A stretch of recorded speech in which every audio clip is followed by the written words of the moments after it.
Nous sommes encore très heureux de vous retrouver dans le cadre de cette émission RDC Environnement, votre magazine des questions environnementales et du développement durable.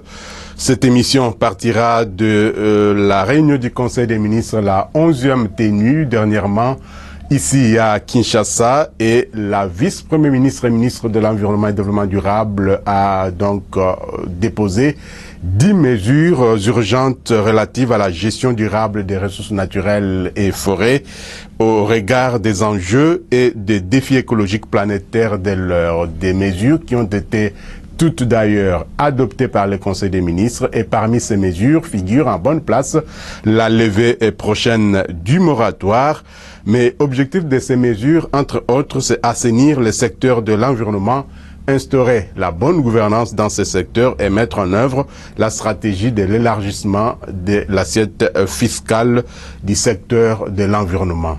Mais la proposition de la vice-première ministre et ministre de l'Environnement, en tout cas, n'a pas laissé indifférents les organisations de la société civile. Dans cette émission, nous allons devoir vous proposer l'intervention de Madame Irène Wabiwa, qui est chef de la campagne forêt des bassins du Congo à Greenpeace Afrique. Madame, Messieurs, une fois de plus, bienvenue dans cette émission RDC Environnement. Les détails, c'est tout de suite, après ceci. Agence Galaxy Media, la passion de développer la RDC.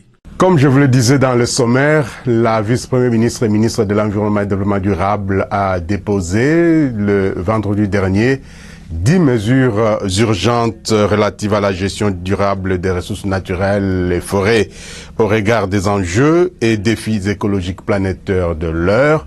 Des mesures qui ont été toutes adoptées par le Conseil des ministres, et parmi ces mesures figure en bonne place, comme nous l'avions dit tantôt, la levée prochaine du moratoire. Je ne vous en dirai pas plus, je m'en vais tout d'abord vous proposer la lecture du compte rendu du Conseil des ministres tenu le vendredi dernier, la 11e réunion du Conseil des ministres. Dans cette lecture du ministre de la communication et médias, porte-parole du gouvernement, Patrick Mouyaya Katembwe, avant de vous proposer les réactions qui fusent de partout, en tout cas, des organisations de la société civile environnementale de la République démocratique du Congo par rapport à la levée particulièrement du moratoire sur l'attribution de nouvelles concessions forestières en République démocratique du Congo. Suivez. Au chapitre 4, examen et adoption des dossiers. Premier point, des mesures urgentes relatives à la gestion durable des ressources naturelles, forêts, au regard des enjeux et défis écologiques de l'heure. Dans les soucis d'assainir la gestion du secteur de l'environnement, d'instaurer la bonne gouvernance et de mettre en œuvre la stratégie d'élargissement de l'assiette fiscale permettant la mobilisation de recettes dans ce secteur, la vice-première ministre, ministre de l'Environnement et du Développement durable, a présenté au Conseil des ministres 10 mesures urgentes relatives à la gestion durable des ressources naturelles, forêts, au regard des enjeux et défis écologiques planétaires de l'heure. Regroupées en 2 principaux axes, changement climatique d'une part, crédit carbone, et de l'autre, gestion des forêts, les dites mesures préconisées portent sur l'institution de la taxe carbone, la création de l'autorité des régulations du marché de carbone, le lancement des études en vue de l'élaboration de la politique nationale sur le changement climatique et l'adoption d'un cadre légal y relatif. La tenue des États généraux de la forêt de la République démocratique du Congo et poursuite de l'opérationnalisation du Conseil consultatif national des forêts. L'élaboration d'une politique forestière nationale pour la République démocratique du Congo. La révisitation des concessions forestières octroyées à ce jour. L'institution d'une commission chargée d'examiner la situation des bois rouges abandonnés et ou stockés dans l'ex-province du Katanga. La levée du moratoire en cours en matière d'octroi de titres d'exploitation forestière.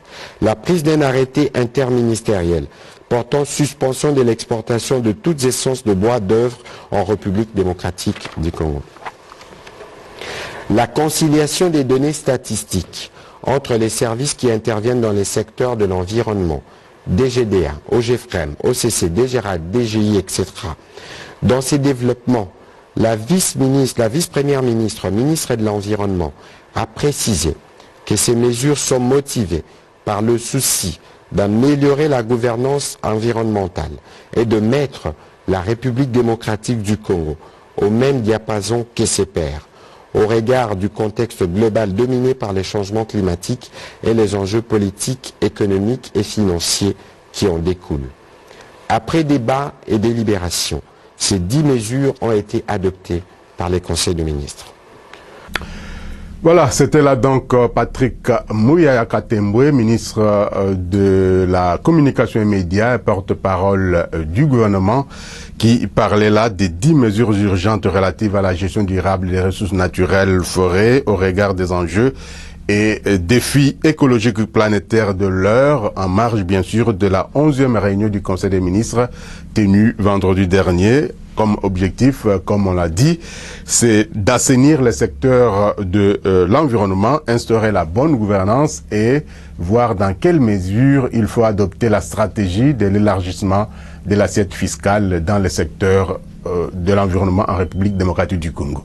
Mais cette annonce, en tout cas, n'a pas laissé indifférents les organisations de la société civile environnementale et particulièrement à Greenpeace Afrique, Madame Irène Wabiwa, qui est la chef de la campagne forêt à Greenpeace Afrique dans le bassin du Congo.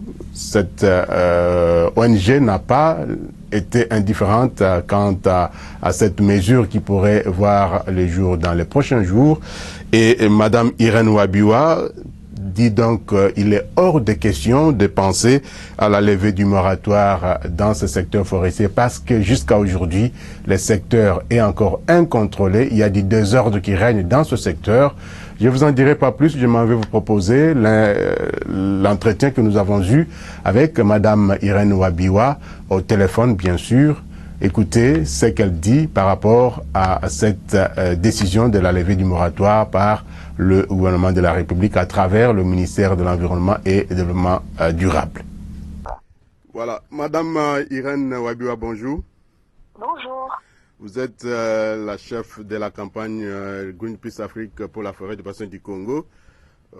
Comme nous le savons tous, lors de la 11e réunion du Conseil des ministres du gouvernement congolais, la vice-première ministre, ministre de l'Environnement et du Développement durable, a fait 10 propositions au gouvernement qui ont toutes été d'ailleurs adoptées et parmi lesquelles il y a la proposition de la levée du moratoire sur l'attribution de nouvelles concessions forestières en République démocratique du Congo. Vous qui vous occupez aussi de cet aspect des choses dans votre combat pour les forêts du bassin du Congo, comment avez-vous accueilli cette nouvelle?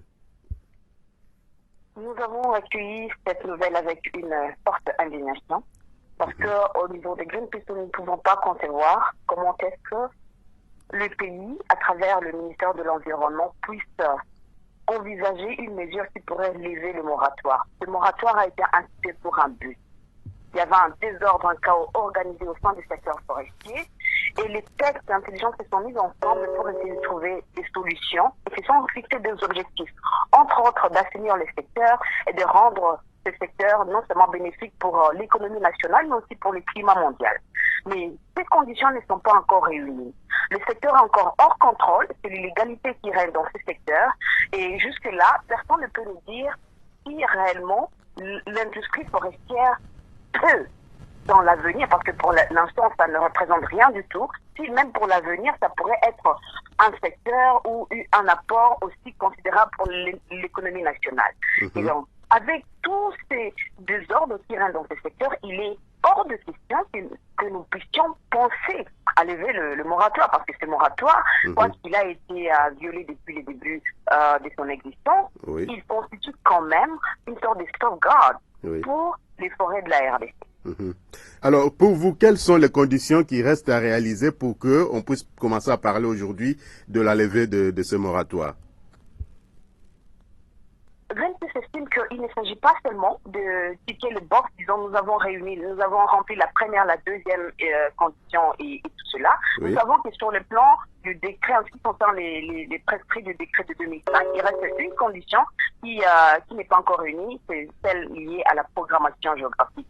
Mais vu le contexte actuel, il est hors de question, même s'il y avait de programmation géographique réalisée, le secteur forestier restera toujours un problème tant qu'il n'y a pas la bonne gouvernance. Oui. Donc, en ce qui nous concerne, Greenpeace estime qu'il faut d'abord se baser sur comment réfléchir sur comment restaurer ou établir la bonne gouvernance dans le secteur forestier, lutter contre l'impunité, la corruption, les illégalités, toutes ces tricheries et tout le chaos qui règne dans ce secteur pour penser à une autre mesure. Donc, ce que nous recommandons au gouvernement congolais, c'est de penser à comment faire à qu'il y ait une protection permanente des forêts du bassin du Congo, de la RDC. Oui. Parce que ces forêts sont non seulement utiles et primordiales pour les peuples forestiers, les communautés locales, les peuples autochtones qui vivent et aux dépens de ces forêts, mais ces forêts jouent un rôle important dans la lutte contre le changement climatique dont nous sommes victimes tous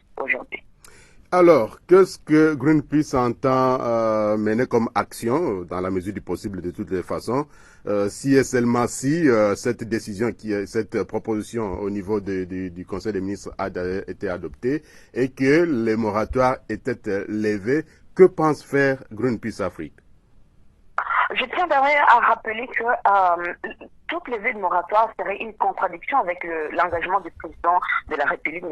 Félix Tshisekedi, de réduire les émissions de gaz à effet de serre de notre pays à 7% et de restaurer sa couverture forestière à près de 64% d'ici 2030.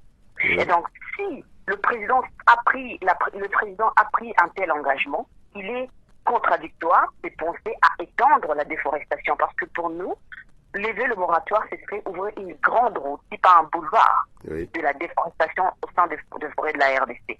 Et donc, Greenpeace ainsi que ses partenaires, nous allons continuer à mener notre combat en tant qu'ONG. Puis, fustigeons cette idée de lever le moratoire. Nous allons continuer notre travail de lobbying, de pression au niveau national et international.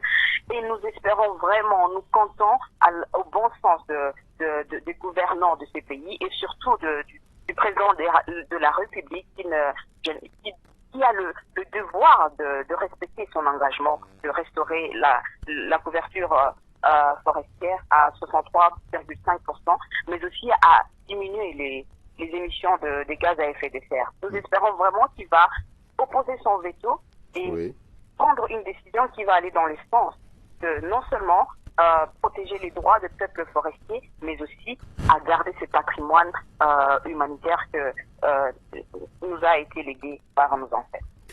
Merci madame. Mais dans la suite de l'actualité, madame, comme nous le savons, nous avons vu défiler dans les médias, à la télévision ou dans les médias sociaux, les refus de madame la vice-première ministre de l'Environnement et du Développement durable, de percevoir l'argent d'un opérateur forestier.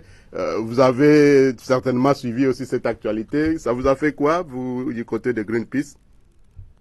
Nous avons suivi également aussi à travers les réseaux sociaux. C'est bien bon de refuser des enveloppes qui tombent, mais c'est encore mieux de mettre des structures qui vont lutter contre la corruption et les flux de capitaux, parce que, comme nous le savons, c'est l'évasion fiscale qui règne également dans ce secteur. Oui. Donc, il ne s'agit pas de poser des actes isolés, mais il faut mettre des structures et des institutions qui vont faire à ce que la corruption ne fasse plus partie de la gestion du secteur forestier en RD.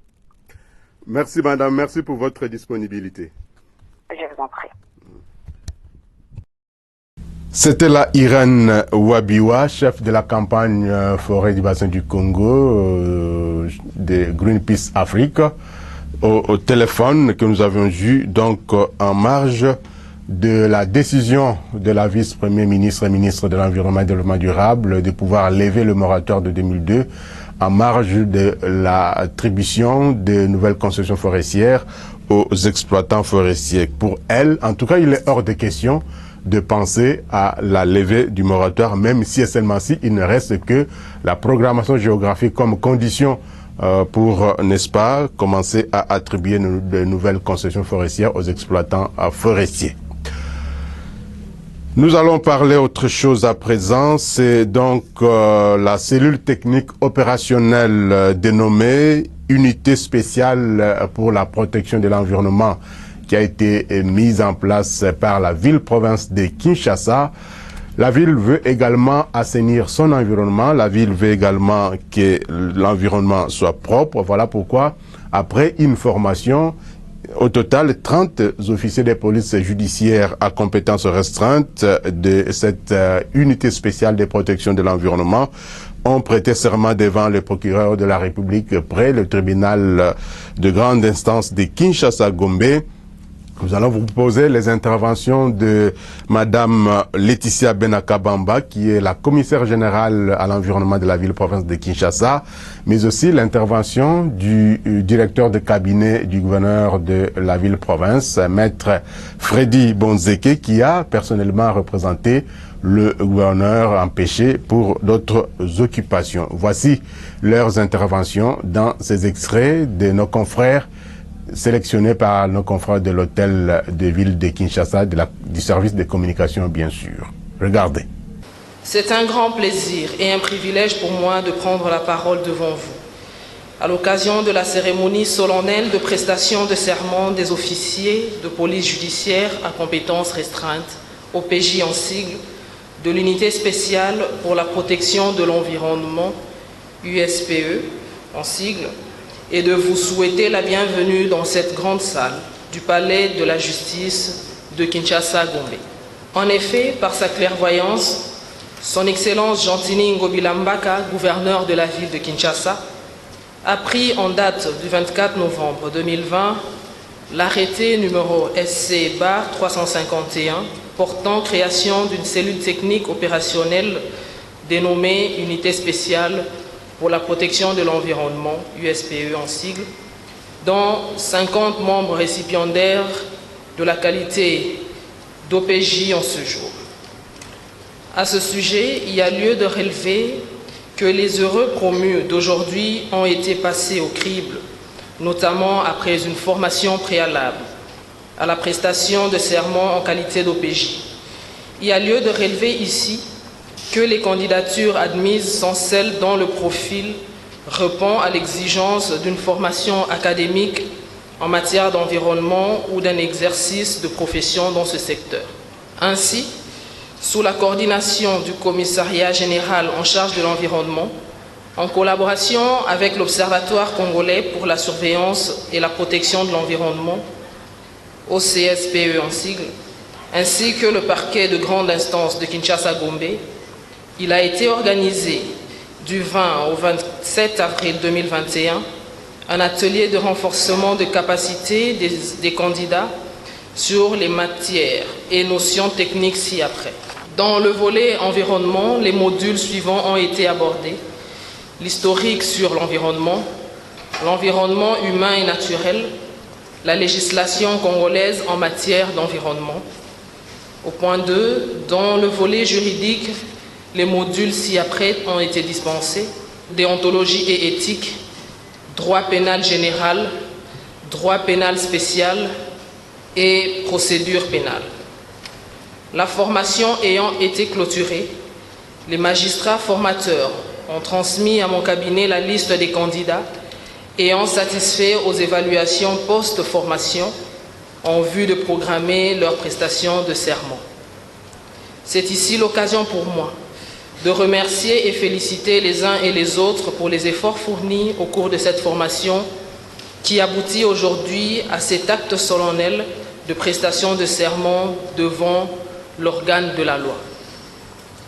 Honorables, Mesdames et Messieurs, chers récipiendaires, distingués invités en vos titres et qualités respectifs, l'opérationnalisation de l'unité spéciale pour la protection de l'environnement est un acte fort qui permettra de mieux aiguiller les actions en matière d'assainissement de notre ville capitale de la République démocratique du Congo et pour la protection de son environnement.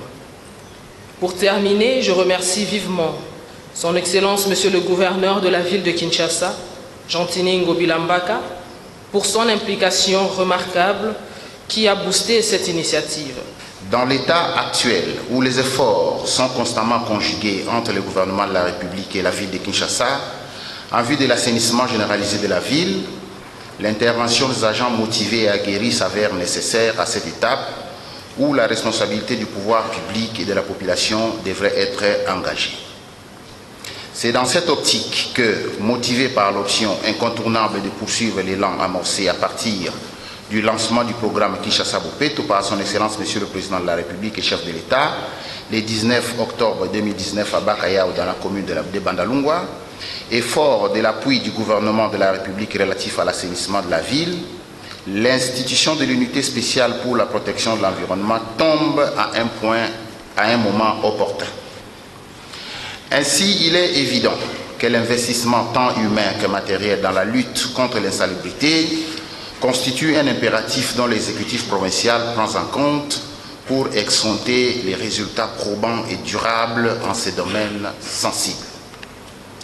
Honorables, Mesdames et Messieurs, distingués invités, c'est dans cet objectif que ce service opérationnel d'intervention rapide sera chargé de veiller à l'application sans faille de la réglementation en matière d'assainissement, particulièrement en ce qui concerne les contrôles et la surveillance de l'application des textes y afférents, dans cette phase ultime d'appropriation par la population quinoise des travaux d'assainissement ainsi que leur pérennisation. Il faut que Kinshasa soit propre, mais il faut que toute la République soit propre également, et le gouvernement doit donc penser à assainir tout l'environnement parce que nous ne pouvons pas continuer à vivre dans un environnement malsain, et surtout que la Constitution de la République, dans son article 53, stipule que le peuple congolais a droit à vivre dans un environnement sain, et le pouvoir public a donc l'obligation de pouvoir assainir l'environnement. Et nous aussi, population, peuple, nous avons aussi ce devoir de pouvoir protéger notre environnement. Madame, Monsieur, merci d'avoir suivi cette émission RDC Environnement qui reviendra bien sûr la semaine prochaine, toujours avec le même plaisir.